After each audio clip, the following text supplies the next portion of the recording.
শুভেচ্ছা সবাইকে। আজ 8 সেপ্টেম্বর 2014 ভয়েস মেরিনার সোমবারের সংবাদ আয়োজন নিয়ে আপনাদের সাথে আছি আমি ফাল্গুনী দাস হৈমু। শুরুতেই জানিয়ে দিচ্ছি আজকের সংবাদ শিরোনাম। কক্সবাজারে আন্তর্জাতিক সাক্ষরতা দিবস পালিত, জেলায় ওপেন হাউস ডে পালিত, পেকুয়ায় মালয়েশিয়াগামী 20 যাত্রী উদ্ধার, টেকনাফে সীমান্ত বাণিজ্যের মালামাল নিয়ে ট্রাক খাদে আহত 2। শুনলেন সংবাদ শিরোনাম, এবার বিস্তারিত। নিরক্ষরতা ও টেকসই উন্নয়ন এই প্রতিপাদ্যে কক্সবাজারে পালিত হয়েছে আন্তর্জাতিক সাক্ষরতা দিবস। এই উপলক্ষে সোমবার দুপুর 12টায় জেলা প্রশাসন সম্মেলন কক্ষে এক সভা অনুষ্ঠিত হয়। অতিরিক্ত জেলা প্রশাসক SM শাহ হাবিবুর রহমান হাকিমের সভাপতিত্বে অনুষ্ঠিত আলোচনা সভায় ভারপ্রাপ্ত জেলা প্রশাসক জাফর আলম সহ সংশ্লিষ্টরা বক্তব্য রাখেন। জেলা প্রশাসন আয়োজিত সভায় শিক্ষার্থী, জেলা প্রশাসনের সংশ্লিষ্ট কর্মকর্তা এবং রাজনীতিবিদ সহ বিভিন্ন পেশার মানুষ উপস্থিত ছিলেন। এদিকে কক্সবাজারের দ্বীপ উপজেলা মহেশখালীতে সোমবার সকালে সাক্ষরতা দিবস পালিত হয়েছে। এ উপলক্ষে এক র্যালি ও আলোচনা সভার আয়োজন করা হয়। র্যালিটি উপজেলার প্রধান সড়ক প্রদক্ষিণ করে উপজেলার চত্বরে এসে শেষ হয়। পরে উপজেলা সম্মেলন কক্ষে আলোচনা সভা অনুষ্ঠিত হয়। উপজেলা নির্বাহী অফিসার মোহাম্মদ আনোয়ারুল নাসের এর সভাপতিত্বে অনুষ্ঠিত সভায় প্রধান অতিথি ছিলেন মহেশখালী কুতুবদিয়ার সংসদ সদস্য আশিক উল্লাহ রফিক।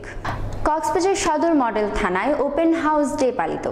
8 ডিসেম্বর বিকেলে মডেল থানার সম্মেলন কক্ষে অনুষ্ঠিত হাউস ডেতে প্রধান অতিথি ছিলেন জেলা পুলিশ সুপার শ্যামল কুমার নাথ। এতে আরও উপস্থিত ছিলেন কক্সবাজার সিভিল সোসাইটির সভাপতি আবু মোর্শেদ চৌধুরী, জেলা কমিউনিটি পুলিশের সভাপতি অ্যাডভোকেট রঞ্জিত দাস। জেলায় পেকুয়া উপজেলায় পশ্চিম উজানটিয়া উপকূলীয় প্যারাবনের ভেতর দিয়ে মালয়েশিয়াগামী 20 যাত্রীকে উদ্ধার করেছে কোস্টগার্ড। সোমবার দুপুর 1টায় এই অভিযান চালানো হয়। কোস্টগার্ড মহেশখালী স্টেশনের কন্টিনজেন্ট কমান্ডার মোহাম্মদ আলতাফ হোসেন জানান, গোপন সংবাদে একদল ফোর্স নিয়ে আমি ঘটনাস্থলে যাই। সেখানে 20 জন যাত্রীকে পাওয়া যায়, যারা অবৈধভাবে সমুদ্রপথে মালয়েশিয়া যাওয়ার জন্য বোটের অপেক্ষায় ছিল। দর্শক, এবার নিচ্ছি একটি ছোট্ট বিরতি, ফিরছি একটু পরেই, সঙ্গে থাকুন।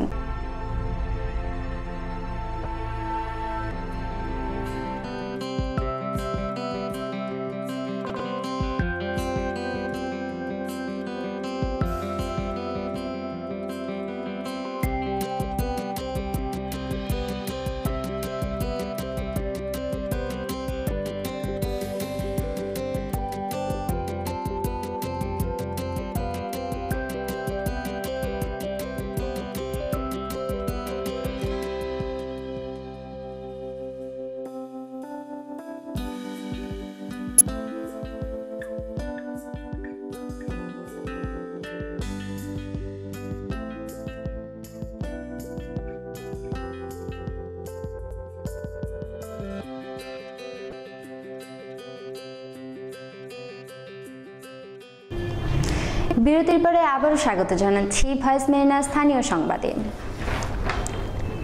বদরখালী সমবায় কৃষি উপনিবেশ সমিতির সাধারণ সভা অনুষ্ঠিত হয়েছে।